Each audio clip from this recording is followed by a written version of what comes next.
tempos em que o povo de Israel padecia. E quando padecia por consequência dos seus próprios problemas, erros, pecados, transgressões da vontade de Deus, podemos dizer assim. Então, nós também podemos estar em uma situação ou outra diante de Deus, nas nossas vidas, aqui. O que nós estamos vivendo? O que nós estamos passando por esse tempo agora, com certas e graves limitações, e uma delas, que eu considero grave, é de não poder estar nos átrios do Senhor, eu digo, na comunidade, na coletividade, na congregação, juntos, onde nós podemos nos cumprimentar, onde nós podemos abraçar uns aos outros, onde nós podemos orar uns pelos outros. Eu sei que podemos orar e algumas coisas podemos fazer mesmo à distância. Porém, não há nada que venha substituir aquilo que Deus produz de tão maravilhoso que é nos nossos relacionamentos, na nossa proximidade, na nossa comunhão. Então, podemos agora, pelo menos, fazer coisas que estejam ao nosso alcance. E é isso que temos procurado fazer. E é por isso que nós estamos hoje aqui, para meditarmos na palavra de Deus, para que você, mesmo na sua casa, não deixe de receber esse alimento. A palavra de Deus é o alimento, é o pão que desceu do céu para alimentar as multidões, não o pão que perece, mas o pão que subsiste para a vida eterna, que alimenta o nosso espírito. Então, é diante dessa realidade, numa situação ou outra diante de Deus, que ora nós estamos numa situação muito favorável, mas tem horas que Deus permite com que situações adversas aconteçam também nas nossas vidas. Eu entendo que Deus quer mais proximidade nossa para com Ele, quando Ele permite certas coisas acontecerem. Eu entendo que assim como uma criança que grita, uma criança que fica ali fazendo coisas na frente dos adultos, tentando chamar a atenção dos adultos, chamando a atenção para si, Deus, Ele permite coisas acontecerem para que nós venhamos entender que Ele é Deus, que Ele é Senhor, que Ele não é um Deus absoluto, somente nos cultos de domingo, onde todo mundo pode se reunir, se abraçar e digamos, pelo menos que estava podendo até o último domingo. Nós não temos ideia exatamente como vai ser daqui para frente, pelo menos por um curto período, ou talvez um médio período. Nós não temos essa ideia. Então, a princípio, precisamos dizer que esse Deus tem propósito, sim, de que venhamos estar junto dele, nos aproximar deles. A palavra do Senhor vai dizer: chegai-vos a mim. O Senhor Jesus vai dizer: e eu me achegarei a vós. É o Senhor que mais almeja estar junto conosco. Amém? O Emmanuel, o Deus conosco. E nós podemos ver aqui duas situações. Queremos falar hoje sobre duas situações. A primeira é a situação da ausência da glória do Senhor. É a primeira situação, a ausência da glória do Senhor. E aí, para vermos isso, nós podemos ver no período de Israel, que era um período em que existiam profetas e sacerdotes, ainda não reis, mas profetas e sacerdotes. E ali nós sabemos que existia um sacerdote ali, e o profeta Samuel, que foi um menino, filho de Ana, de Elcana, que foi criado na casa de Eli, porque ela, ao fazer aquela promessa para ter o filho, ela prometeu entregar o filho na casa do sacerdote. Então Samuel foi criado junto com os filhos de Eli, porém, nós podemos ver que à medida que se desenvolveu a vida dos filhos de Eli e também de Samuel, eles tiveram posicionamentos diferentes, tiveram comportamentos diferenciados em relação ao próprio Deus. E Deus fala lá em 1 Samuel, capítulo 3, se você quiser pode abrir a sua Bíblia e acompanhar aí, capítulo 3, do versículo 10 ao 13, olha o que o Senhor vai dizer, porque ele vai falar que julgaria a casa de Eli por conta da iniquidade ocorrida. Então, 1 Samuel capítulo 3, no versículo 10 a 13, diz assim: Então veio o Senhor, e ali esteve e chamou, como das outras vezes, Samuel, Samuel. E disse: Samuel, fala, porque o teu servo ouve. E disse o Senhor a Samuel: Eis aqui vou eu fazer uma coisa em Israel, a qual todo o que ouvir lhe tinirão ambas as orelhas.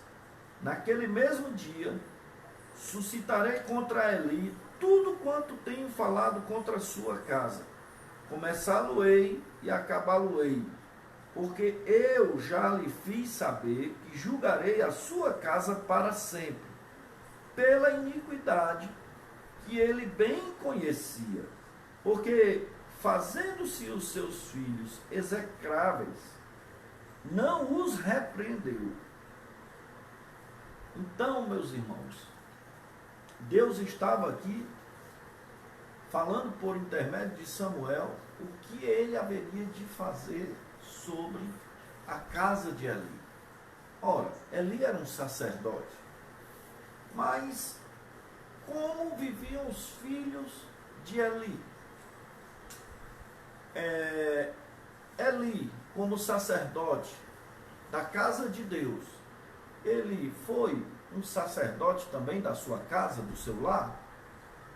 Ele exercia a paternidade com a autoridade que Deus o concedeu? Porque todo pai, em cada lar, tem sim que desenvolver e exercer a sua paternidade, que o Senhor o concede, porque o Senhor concede autoridade a todos os pais. Então, no caso ali, Eli, que se dedicava no trabalho do Senhor, ele negligenciava na criação dos seus filhos. E um problema grande que havia ali na casa de Eli é porque os seus filhos também não respeitavam ao Senhor Deus, sendo o seu pai um sacerdote. Ora, o grande problema, você poderia dizer, qual seria então o grande problema? A desobediência dos filhos de Eli? Em parte somente. Porque os filhos eram desobedientes, mas cabia a Eli a tomar uma atitude para com seus filhos, e ele precisava sim usar da autoridade que Deus lhe concedia sobre não só a casa de Deus, do qual ele era sacerdote, mas também sobre o seu lar, sobre sua família. Se os seus filhos iriam obedecer ou não, é uma questão. Mas o que Deus fala aqui na palavra, na sua palavra por intermédio de Samuel, ele vai questionar o fato de que os seus filhos praticavam coisas execráveis. E Eli não os repreendeu. Em outras palavras, deixava a desejar na educação dos seus filhos. Deixava a desejar nos ensinamentos dos seus filhos, inclusive em relação ao respeito ao Senhor. Ora, se a gente for analisar a sociedade dos dias de hoje, a forma como estão muitas famílias, onde os pais já não usam da autoridade que Deus lhes concede, onde os filhos muitas vezes é que estão ordenando aos seus pais o que deve ser e como ser, onde A desobediência aos pais tem prevalecido, mas não só aos seus pais, tem prevalecido também em relação ao Pai, Criador dos céus e da terra, a Deus, onde já não se ensina muitas vezes valores, princípios para os seus filhos, onde muitas vezes os filhos estão profanando o sagrado, e às vezes a gente fica até na dúvida, já não sabe mais se é o sagrado que está sendo profanado, ou se é o profano que está sendo consagrado. Então, há uma inversão profunda de valores, e lamentavelmente, as consequências são certas. Lares desajustados, pessoas totalmente inclinadas, muitas vezes até para perverter os valores do reino e a sua justiça, e nós estamos vivendo um caos na sociedade a nível de Brasil, mas a nível de mundo também.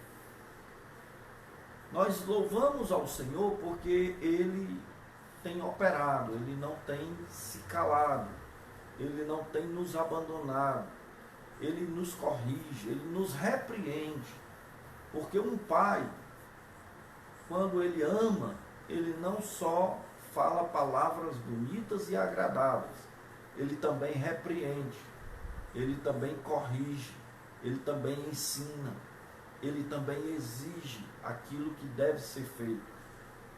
Deus, na sua infinita graça e misericórdia, ele tem sido muito benevolente com a humanidade. Se nós olharmos para o que está acontecendo hoje com a doença do coronavírus, com isso se alastrando pelo mundo, e nós olharmos que isso é um grande mal que está se alastrando, não é Deus que tem proporcionado esse alastramento do mal, não, mas Ele tem permitido, porque nenhuma folha cai de uma árvore se não for com a permissão de Deus. E como Ele tem permitido, é porque com certeza existem propósitos maiores para com a humanidade, existem coisas previstas para acontecer. A própria palavra do Senhor, em Mateus 24, onde tem lá um sermão profético, o Senhor vai falar assim nas epidemias, no alastramento de epidemias, e nós hoje estamos contemplando isso. Toda a ciência, toda a tecnologia desenvolvida até então não foi capaz de limitar o alastramento dessa epidemia. Tem sido incapaz de fazer isso. Hoje, com tanta ciência, com tanta tecnologia, com tanto avanço, nós estamos à mercê do Senhor. Se não for o Senhor pelas nossas vidas, só o Senhor pode ser por nós. E eu ainda lhe digo mais, por mais que aconteça o que seria o pior, que é a morte, eu louvo a Deus, porque o Senhor nos dá a oportunidade de passarmos da morte para a vida. Quando nós morremos com Cristo na cruz do Calvário, uma vez que Ele ressuscitou ali, ao terceiro dia, vive e reina, com Ele também nós ressuscitamos, e também podemos ter vida e vida eterna na presença do Senhor, porque nossa vida não se restringe tão somente a esta dimensão. Eu sei que é muito bom podermos estar aqui, podermos estar com as nossas famílias, podermos ter comunhão com os irmãos, que no momento estamos privados disso, mas o Senhor tem o melhor para as nossas vidas, e nós queremos poder sim, que venha acontecer o melhor por todos, e espero que o melhor seja orando, clamando, intercedendo, mas antes disso, reconhecendo o senhorio de Deus, reconhecendo que nós precisamos deixar os nossos pecados e nos voltar do nosso mau caminho e nos voltarmos para Deus com temor, mas não é temor medo, é temor respeito a esse Deus, que é Deus soberano, não só nos dias de domingo, mas Ele é um Deus soberano na segunda, na terça, na quarta, na quinta, na sexta, em todo o tempo, o Deus do ontem, do hoje e do amanhã. Ele é um Deus fiel, que está disponível a todo aquele que nele crê, que reconhece o seu senhorio e que não faz debalde à toa a morte de Cristo na cruz do Calvário, mas que faz jus com que a morte de Cristo na cruz do Calvário venha sim ter sentido sobre a sua vida. Por isso, dentro dessa questão da ausência da glória do Senhor, estava Deus agora anunciando o que haveria na casa de Eli. Porque a glória do Senhor se fazia presente lá. A arca da aliança estava presente também no meio do povo de Deus. A glória de Deus se fazia presente ali. Esse povo também, em muitas situações, podia contar com esse Deus nas situações mais difíceis, mais adversas de suas vidas. Porque o propósito de Deus era que eles tivessem uma íntima relação, uma relação onde eles poderiam sim interagir de tal forma que o poder, a graça, o amor, as misericórdias de Deus estivessem presentes no arraial do povo de Israel. Porém, não era bem assim que sempre acontecia. E se a gente para olhar para as nossas vidas, muitas vezes não é bem assim que acontece. Muitas vezes nós não temos um tempo mínimo possível de poucos minutos para estar na presença de Deus, para meditar na sua palavra, que é pão diário, alimento diário para o nosso espírito, para fortalecer o nosso espírito, para orarmos ao Senhor, para na nossa adoração podermos adorar, para na nossa adoração podermos agradecer, para na nossa oração podermos interceder, para na nossa oração podermos pedir, que faz parte também na oração.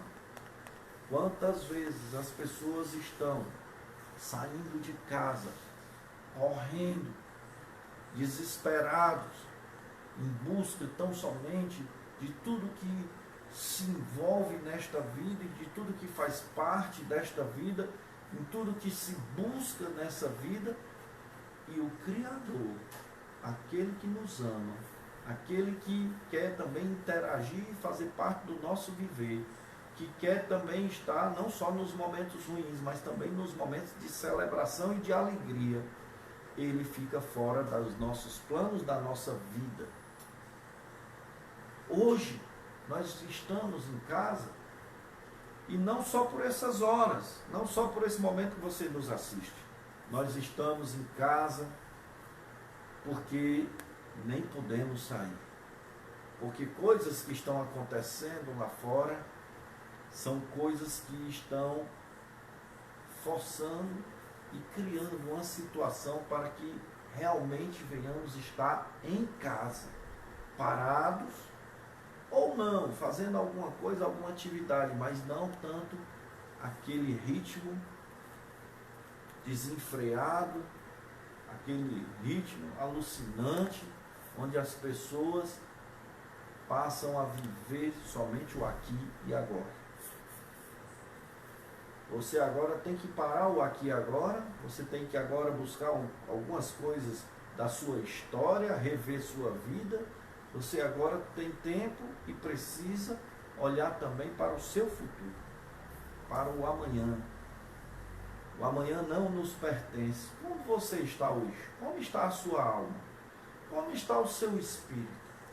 Como você tem se relacionado com o seu próximo? Agora até está ficando um pouco mais complicado por um tempo. Mas como você tem se relacionado, então, pelo menos com os seus familiares? Será que o WhatsApp ainda vai ser esse instrumento que mesmo agora com essa parada você não vai conseguir parar algumas coisas para poder ter um pouco de tempo para com aqueles que estão próximos a você? Bom, voltando aqui para a nossa reflexão, diante da derrota para os filisteus, o povo quis levar a arca no meio dele para livrá-los da mão de seus inimigos. Olha aqui o erro, o pecado, tudo aquilo que cometia os filhos de Eli, aqui na palavra, a palavra vai falar sobre essa falta da autoridade de Eli, lá no capítulo 2, versículo 25, dizendo: pecando homem contra homem, os juízes o julgarão. Pecando, porém, o homem contra o Senhor, quem rogará por ele?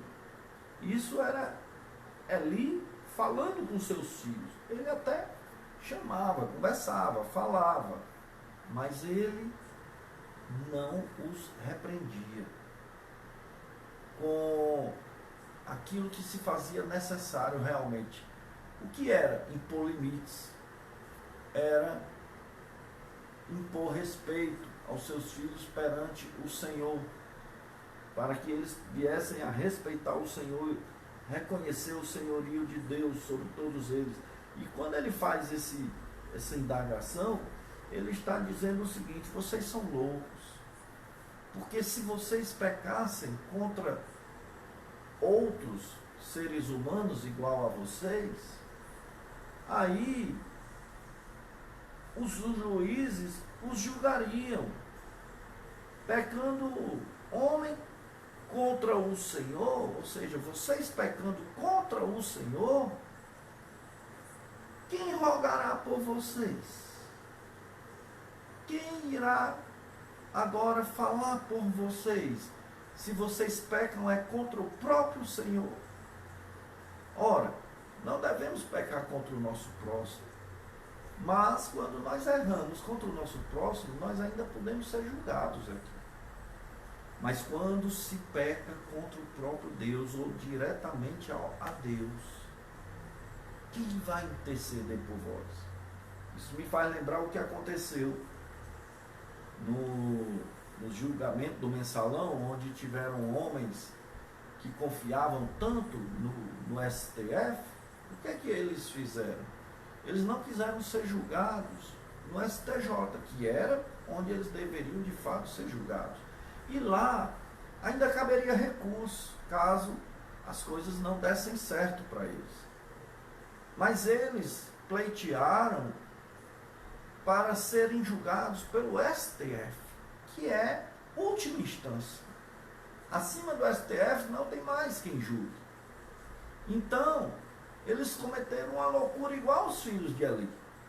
Na hora em que eles rejeitaram um julgamento no STJ, onde ainda poderia caber recurso, e numa situação adversa ainda caberia pleitear perante o STF em última instância, agora eles passaram logo a querer ser julgados pelo STF, pleitearam, e ser julgado pelo STF é a última instância, não cabe mais recurso. Ou seja, os filhos de Eli estavam pecando contra Deus. Hoje, quantas pessoas que poderiam não só estar vivendo como se fosse criatura de Deus, mas vivendo na condição de filhos de Deus. Porque, conforme diz a palavra em 1 João, veio para os seus, mas os seus não o receberam, mas a todos quanto o receberem, deu-lhes o poder de se tornarem filhos de Deus. E isso faz toda uma diferença. E isso não é uma questão de sermos egoístas porque queremos isso só para nós, não. Porque se a gente quisesse, a gente não estaria hoje aqui transmitindo isso para você. A gente queria isso dentro de um quarto fechado e trancado, e queria isso então só para nós, se fôssemos realmente egoístas. Mas é exatamente por termos prazer em cumprir a palavra do Senhor, onde ela diz: dai de graça aquilo que de graça recebestes, que nós aqui também estamos proclamando isso, para que você veja ou reveja qual é a sua situação atual diante de Deus. Estamos diante de uma pandemia, não sabemos como isso vai prosseguir, o amanhã não nos pertence, e hoje você precisa refletir sobre a sua vida. Hoje você precisa parar. Hoje você precisa, volto a dizer, fazer uma autoanálise, trazendo valores da sua história, mas também trazendo para a sua vida uma visão para o seu futuro. A vida não se resume nesse momento transitório que aqui estamos.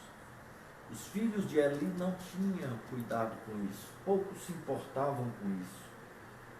E há uma profecia contra a casa de Eli, e diz: por que dais coices contra o sacrifício e contra a minha oferta de manjares, que ordenei na minha morada, e honras até os filhos mais do que a mim? Quantos pais hoje não honram a Deus, porque honram mais o erro e a vontade equivocada muitas vezes dos filhos, e menospreza os princípios e os valores de Deus, e não corrigem nem repreendem seus filhos. Honras a teus filhos mais do que a mim, para vos encordardes do principal de todas as ofertas do meu povo de Israel. Porque os filhos de Eli pegavam das carnes, das gorduras, que eram ofertadas para ser utilizadas em sacrifício na casa do Senhor, e eles passavam então a usufruir de forma inapropriada sobre isso, sobre coisas que pertenciam ao Senhor, que cabiam ao Senhor, e eles se apoderavam disso. Por outro lado, vai dizer: portanto, diz o Senhor Deus de Israel, na verdade, tinha dito eu que a tua casa e a casa de teu pai andariam diante de mim perpetuamente. Veja bem isso. Havia promessa de Deus para que eles andassem na presença do Senhor perpetuamente. Porém, agora diz o Senhor: longe de mim tal coisa, porque aos que me honram, honrarei, porém, os que me desprezam serão envilecidos. Eis que vem dias em que cortarei o teu braço e o braço da casa de teu pai, para que não haja mais velho algum em tua casa. Lá na frente, no versículo 34, diz o seguinte: e isto te será sinal por sinal, a saber, o que sobrevirá a teus dois filhos, a Ofni e a Finéias, que ambos morrerão no mesmo dia. Bom, meus irmãos, é lamentável tudo isso que aconteceu ali, na casa de Eli. Até aqui nós temos visto o que Deus tem prometido, e o que Deus tem falado, e naquilo que o Senhor até já havia prometido que seria perpetuamente, pela desobediência, pelo descaso, o Senhor mudou o curso da história em relação à casa de Eli. Olhe bem, existem coisas na palavra do Senhor, por sinal muitas promessas, que dizem: se fizeres isso, isso ou isso, farei aquilo em tua vida. Se ouvires a minha voz e atentares para a minha voz, farei assim, assim, assim. Ou seja, o se é condicional. Deus não deixa de ser fiel quando Ele não faz algo que porventura Ele diz que se você fizesse a sua parte, Ele também faria a dele. Deus não deixa de ser fiel. Deus jamais é infiel. Nós é que muitas vezes temos essas sombras de variações e variamos muito diante do Senhor. É incrível como pessoas muitas vezes ficam querendo reivindicar de Deus coisas. Agora mesmo deve ter muita gente que nunca pensou em parar, em se voltar para Deus, em ouvir a sua voz, em obedecer a sua vontade, em entender que a vontade suprema e soberana de Deus traz para nós o quê? O melhor para toda uma coletividade tão complexa nesse mundo. Se toda a humanidade atentasse para os mandamentos do Senhor, que se resumem em dois: amar a Deus sobre todas as coisas e ao próximo como a si mesmo, nós não teríamos tantas catástrofes, tantos problemas, tantos dilemas, tanta miséria, tanto descaso de vidas para com vidas e de vida para com o meio ambiente, para com todo esse planeta onde nós habitamos, que foi uma dádiva de Deus para nós, porque Deus sujeitou a terra aos seres humanos para que eles administrassem, não era para que eles destruíssem. E hoje o que a gente vê? O caos em todos os planos, em todas as áreas, em todos os sentidos. Nós vivemos o caos.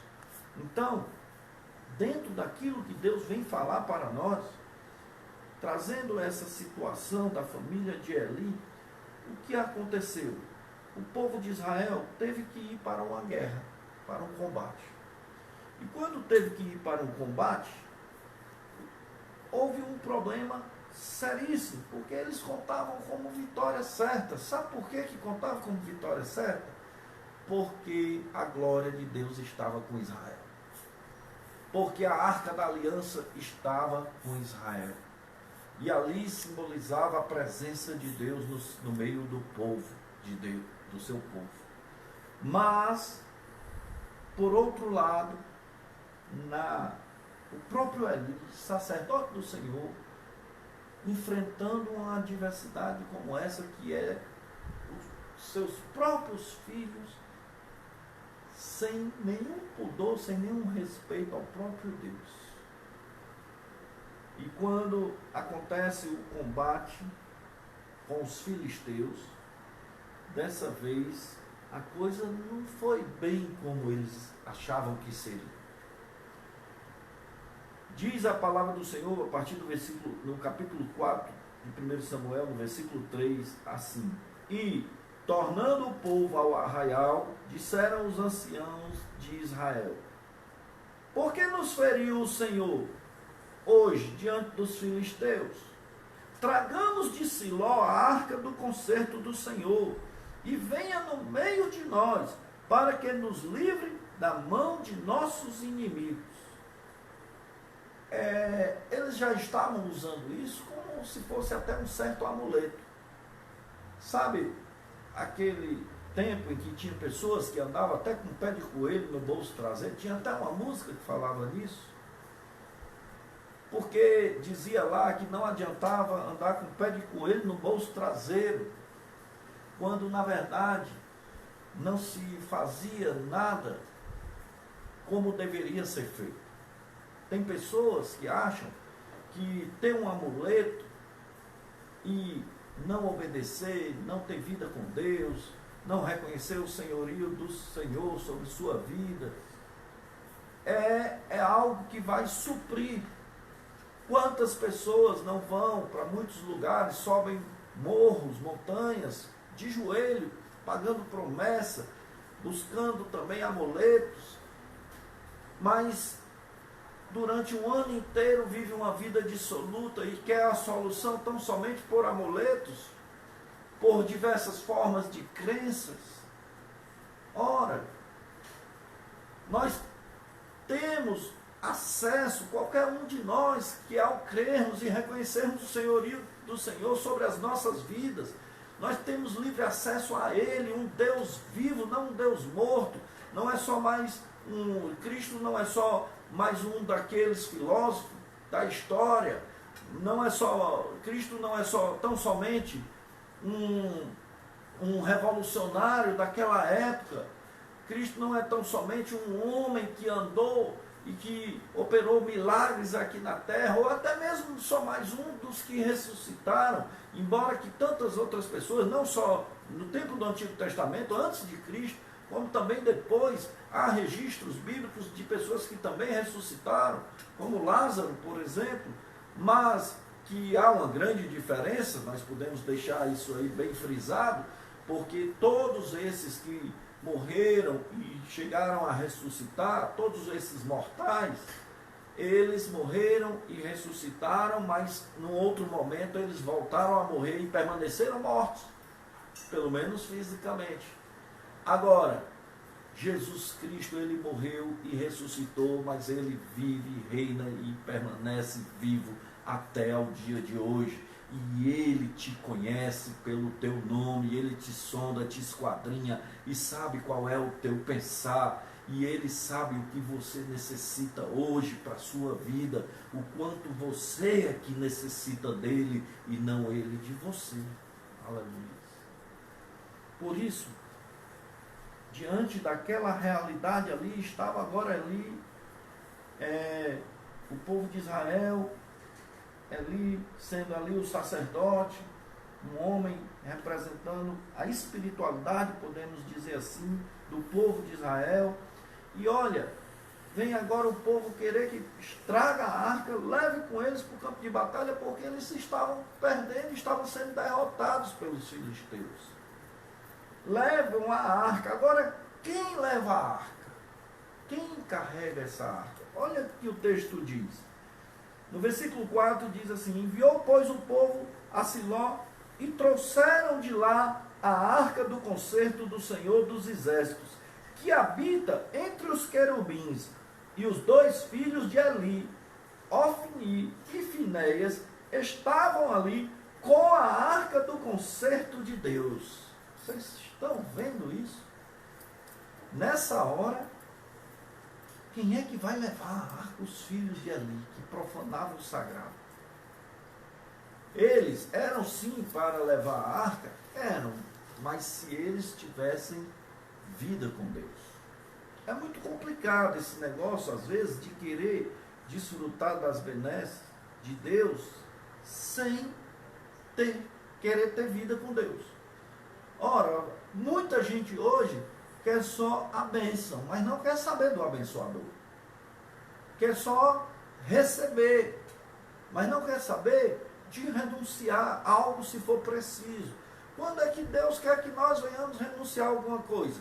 Quando aquilo que se faz necessário renunciar, se não for renunciado, se torna algo, de alguma forma, prejudicial para o próximo, prejudicial para o próprio reino e para a sua justiça. É por isso que nós, seres humanos, limitados que somos, vulneráveis, carentes da misericórdia de Deus, necessitamos sim de reconhecer o senhorio de Deus e de reconhecer que só Ele, somente Ele é digno de honra, glória e de louvor. Que não devemos desviar a fé do único e verdadeiro Deus e a saber a pessoa de Jesus Cristo como o único intermediário entre o homem e Deus. Só Jesus Cristo, o Senhor, que ressuscitou e que está à direita do Deus Pai e que enviou o seu Espírito Santo para estar em nós e habitar em nós, somente Ele é digno de todo louvor, de toda honra, de toda glória, de toda adoração. Aleluia. Aí vem uma questão, que eu quero fazer uma leitura rápida aqui com vocês, no livro de Atos, capítulo 19, vamos fazer uma leitura aqui do versículo de 11 a 16. Olha o perigo que é usar do poder de Deus ou tentar usar do poder de Deus indevidamente. Olha o perigo que é. E Deus, pelas mãos de Paulo, fazia maravilhas extraordinárias, de sorte que até os lenços e aventais se levavam do seu corpo aos enfermos, e as enfermidades fugiam deles, e os espíritos malignos saíam. E alguns dos exorcistas judeus ambulantes tentavam invocar o nome do Senhor Jesus sobre os que tinham espíritos malignos, dizendo: esconjuro-vos por Jesus a quem Paulo prega. Ou seja, eles nem tinham conhecimento pessoal com Jesus, eles não tinham intimidade com Jesus, eles falavam porque viam Paulo operar, eles falavam pelo que viam através de Paulo, e como Paulo, quando repreendia as enfermidades, repreendia em nome de Jesus, então eles diziam a frase exatamente dessa forma: esconjuro-vos por Jesus a quem Paulo prega. Os que faziam isto eram 7 filhos de Seba, judeu, principal dos sacerdotes. Respondendo, porém, o espírito maligno disse: conheço a Jesus, e bem sei quem é Paulo, mas vós, quem sois? E saltando neles o homem que tinha o espírito maligno, e assenhorando-se de 2, pôde mais do que eles, de tal maneira que nus e feridos fugiram daquela casa. Olha o perigo que é querer usar o poder de Deus indevidamente. Ofni e Finéias, carregando a arca, homens que não tinham nenhum pudor, nenhum respeito ao Senhor. O que aconteceu então? Enviou, pois, o povo a Siló e trouxeram lá a arca do concerto do Senhor dos Exércitos. Era Ofni e Finéias, filhos de Eli, que carregavam. E diz assim a palavra do Senhor: E sucedeu que, vindo a arca do concerto do Senhor do arraial, todo Israel jubilou com grande júbilo, até que a terra estremeceu. Mas o que aconteceu? Pelo que os filisteus se atemorizaram, porque diziam: Deus veio ao arraial por causa da arca. Não por causa dos filhos de Eli naquela hora, mas por causa da arca. E diziam mais: ai de nós, que tal nunca sucedeu antes. Ai de nós, quem nos livrará da mão destes grandiosos deuses? Era o que diziam os filisteus, atemorizados. Mas olha o que aconteceu. Embora que eles estivessem atemorizados, eles diziam: esforçai-vos e sede homens, ó filisteus, para que porventura não venhais a servir aos hebreus, como eles serviram a vós. Sede, pois, homens, e pelejai. Então pelejaram os filisteus, e Israel foi ferido, e fugiram, cada um para a sua tenda. E foi tão grande o estrago, que caíram de Israel 30.000 homens de pé. O que aconteceu após isso? E foi tomada a arca de Deus. E os 2 filhos de Eli, Ofni e Finéias, morreram. Lamentavelmente, irmãos, isso aconteceu na casa de Eli e não parou aí. Eli estava sentado sobre uma cadeira, vigiando ao pé do caminho, porquanto o seu coração estava tremendo pela arca de Deus. Entrando, pois, aquele homem a anunciar isso na cidade, toda a cidade gritou. E Eli, ouvindo a voz do grito, disse: que voz de alvoroço é esta? Então chegou aquele homem a grande pressa, e veio e o anunciou a Eli. E era Eli da idade de 98 anos, e estavam os seus olhos tão escurecidos que já não podia ver. Bom, uma coisa é estarmos na ausência da glória de Deus. E aconteceu quando aquele homem diz a Eli que ele faz uma pergunta: que coisa sucedeu, filho meu? Então respondeu o que trazia as novas e disse: Israel fugiu de diante dos filisteus. Olha, o primeiro problema, foram derrotados pelos. E houve também grande destroço entre o povo. E além, segundo problema, o povo teve um grande destroço. E além disso, também teus 2 filhos, Ofni e Finéias, morreram. Outro grande problema. Ofni e Finéias morreram, seus filhos. E o quarto, e a arca de Deus é tomada. A arca de Deus foi tomada, a arca de Deus deixou de estar no meio do povo de Israel, a glória de Deus deixou de estar no meio do povo de Israel. Aí, nessa hora, diz que Eli já era velho, estava numa cadeira e caiu, quebrou o pescoço e morreu também ali. O sacerdote morreu. Bom, o que aconteceu com isso? Uma das noras de Eli estava grávida. Quando chega a notícia que o seu marido morreu, que o seu pai morreu, o povo de Israel perdeu a batalha para os filisteus, foi derrotado, e que a arca da aliança, a glória de Deus, já não estava no meio deles. E olha que quando essa mulher sabe disso, diz assim: e ao tempo em que ia morrendo, disseram as mulheres que estavam com ela: não temas, pois tiveste um filho. Ela, porém, não respondeu nem fez caso disso, mas chamou ao menino Icabô, ou Icabode, que quer dizer: foi-se a glória de Israel, foi-se a glória de Deus. Porquanto a arca de Deus foi levada presa, e por causa do seu sogro e de seu marido. E disse mais: de Israel a glória é levada presa, pois é tomada a arca de Deus. Lamentável, irmãos, essa história.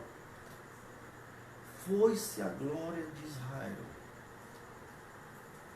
Tudo por consequência da desobediência humana. de não reconhecer o Deus Criador dos céus e da terra. Segundo e último lugar, queremos falar sobre a presença da glória do Senhor e a sua misericórdia. Posteriormente, a arca, o que acontece? Os filisteus enviam lá na frente, depois de muito tempo, a arca para fora da sua terra.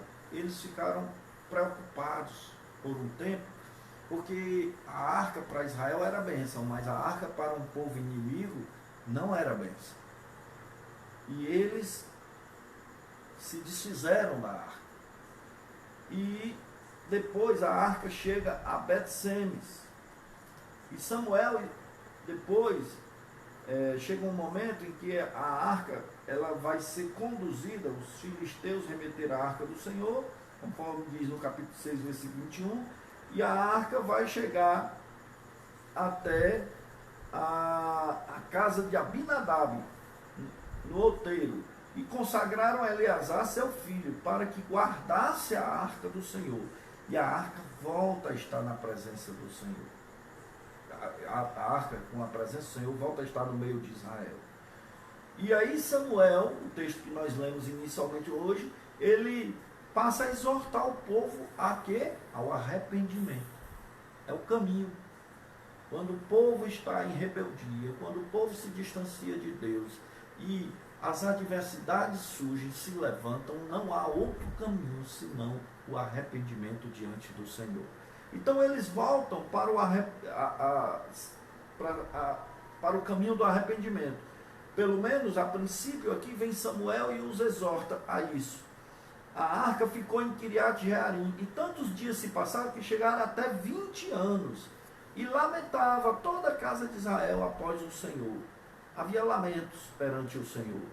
Então falou Samuel a toda a casa de Israel, dizendo: se com todo o vosso coração vos converterdes ao Senhor, tirai dentre vós os deuses estranhos e os astarotes, e preparai o vosso coração ao Senhor, e servi a Ele só, e vos livrará da mão dos filisteus. Então os filhos de Israel tiraram dentre si os Baalins e os astarotes, e serviram só ao Senhor. Quem eram os Baalins? No plural de Baal, Deus supremo dos cananeus. E os astarotes? No plural, Astorete, deusa da fertilidade e do amor profano. Eram a eles que o povo de Israel estavam cultuando, desviando a fé do verdadeiro Deus e direcionando sua fé, a fé em relação a outros deuses. Hoje tem muita gente idolatrando muitas coisas. Tem gente que idolatra o filho, tem gente que idolatra a esposa, tem esposa que idolatra o marido, tem gente que idolatra pregador, tem gente que idolatra cantor, evangélico ou não, tem gente que idolatra time de futebol, tem gente que idolatra outros ídolos, ídolos também espirituais de outras crenças. Mas somente o Senhor Deus é digno de todo louvor, de adoração. É o único digno de adorarmos a Ele e exaltarmos o seu nome. E hoje nós vimos uma humanidade onde ela, na sua grande maioria, tem vivido a seu bel prazer, a revelia do Criador, determinando como deve ser, quando na verdade não tem capacidade nem de conter um coronavírus dentro de um único país, ou dentro de um único lugar, e ali chegar a eliminá-lo. Há uma incapacidade humana, mas eu creio que Deus pode sarar não só essa nação, mas Deus pode trazer um refrigério. Não vou dizer que Ele vai acabar com tudo isso, porque a palavra tem profecias que já se cumpriram, que estão se cumprindo e que haverão de se cumprir. Mas um refrigério Ele pode trazer sobre a humanidade que hoje está assolada, que hoje está apavorada, que hoje está desesperada. Mas o Senhor é a nossa rocha firme. Nós estamos alicerçados na rocha. Jesus, Ele mesmo diz: sobre esta rocha edificarei a minha igreja. Esta rocha que Ele se refere é a si próprio. Jesus é a rocha, é o nosso firme fundamento. E eu creio que nele não há sombra de dúvida e não há desespero. Ele é a esperança viva para todos nós, para todo o povo, para toda a humanidade. Aquele que crê, que confiar e reconhecer o seu senhorio sobre a sua vida, passa a ter vida na sua presença, porque o Espírito Santo de Deus faz do seu corpo templo e morada e vem habitar sobre a sua vida, sobre o seu seio. Aleluias. E agora, depois que o povo resolveu deixar de adorar outros deuses, de idolatrar tantas as coisas e de adorar somente ao Senhor, diz o texto no versículo 6, e congregaram-se em Mispa. Aliás, voltando ao versículo 5, interessante o que diz Samuel: congregai todo Israel em Mispa, e orarei por vós ao Senhor. Aleluias. Hoje nós temos um intercessor que é o próprio Jesus, que está à direita de Deus Pai, que intercede por nós. Aleluias. E aqui o texto vai dizer o seguinte: e congregaram-se em Mispa e tiraram água, e a derramaram perante o Senhor, e jejuaram aquele dia, e disseram ali: pecamos contra o Senhor. Eles reconheceram o estado de pecado, de erro, de transgressão da vontade do Senhor, através de seus modos e estilo de vida. Glória a Deus que, a partir daí, no versículo 7 em diante, o que acontece depois do arrependimento da confissão? Os filisteus passaram a ser vencidos pelo povo de Israel. Nova batalha surgiu, e agora na nova batalha o povo de Israel foi vitorioso sobre os filisteus. Mas sobre a casa de Eli, não queiramos nós tamanha desgraça sobre nenhum de nossos familiares, conhecidos, amigos, porque isso não é bom. Há tempo para se arrepender, há tempo para ter vida com Deus, há tempo para reconhecer o seu senhorio e começar a fazer uma autoavaliação. E agora eu encerro com a seguinte pergunta: o que é melhor dizer? Icabode? Foi-se a glória de Deus? Ou no fim nós podemos declarar: Ebenezer, até aqui nos ajudou o Senhor. Aleluias. Que Deus os abençoe, os guarde, que vocês aproveitem esse tempo e possam assim se fortalecer no Espírito. Nós da Igreja Gileade, da cidade dos funcionários, estamos orando pela sua vida, estamos intercedendo por você, pela sua família, pelos seus amigos, pela sociedade fortalezense, cearense, brasileira e mundial. Hoje nós estamos vivendo um problema que não é local mais, é mundial. Mas o Senhor é onipresente, está em todo lugar. É onipotente, tem todo o poder. É onisciente, sabe o que você está passando, o que cada um de nós temos em nossas mentes. E Ele tem o melhor para nossas vidas. Deus os abençoe. Que todos possam agora fazer uma oração final, agora juntamente conosco. Nós vamos deixar aqui um louvor. E você pode, nesse louvor, também aproveitar para estar orando.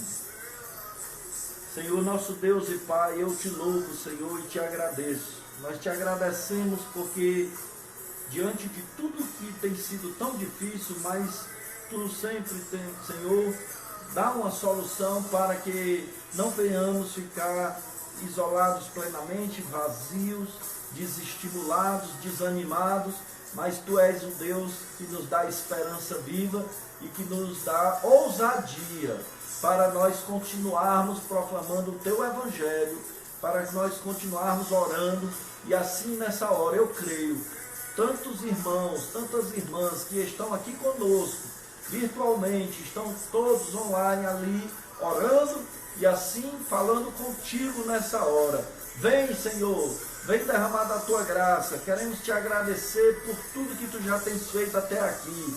que haja coração grato em nossos corações e que nós venhamos estar na tua presença, Senhor. Estamos vivendo um novo tempo, difícil, mas não impossível de termos comunhão contigo. Eu te louvo, Deus, pelo sacerdócio universal, onde cada servo teu pode nessa hora estar orando, falando contigo, sentindo a tua presença e assim ouvindo a tua voz e também tu ouvindo as nossas petições, as nossas orações. Toma a frente, Deus, abençoa todos os líderes da igreja, ali da cidade dos funcionários, todos esses que têm se empenhado, que têm trabalhado por essa obra. Senhor, abençoa os teus servos, toda a liderança, todos os obreiros, toda a membresia, seja com todos, com os novos convertidos, fortalece o espírito de cada um nessa hora, e assim eu te agradeço também pelo teu servo, Tomé, Patrícia, que também tem muito lutado, se esforçado para que o teu povo não fique sem a tua palavra, não fique sem a comunhão, embora que virtual, mas que de alguma forma estamos juntos, orando no mesmo espírito e também interagindo. Portanto, Pai, toma a frente, abençoa as autoridades desse estado, desse país, do mundo, e dá-lhes sabedoria para tomarem as melhores decisões, melhores medidas, e que em nome de Jesus todo mal seja repreendido, ó Deus, e venha a ser retraído, e venha a ser eliminado, tudo dentro do teu propósito, no teu tempo, porque há tempo para todas as coisas, e sabemos que esse tempo não é o tempo de abraçar, mas é o tempo de orar, de fazer autoavaliação e de te agradecer, em nome de Jesus. Amém, Senhor, amém. Que todos levantem suas mãos aí onde vocês estão, e que o amor do nosso Deus e Pai, que a graça do nosso Senhor e Salvador Jesus Cristo, e que o Espírito Santo de Deus repouse sobre a vida de todos nós, de toda a igreja e de toda a humanidade que está por toda a terra, e que assim todos possam declarar em seus corações e com sua voz: amém. E Deus abençoe em nome de Jesus. Amém, Senhor. Amém.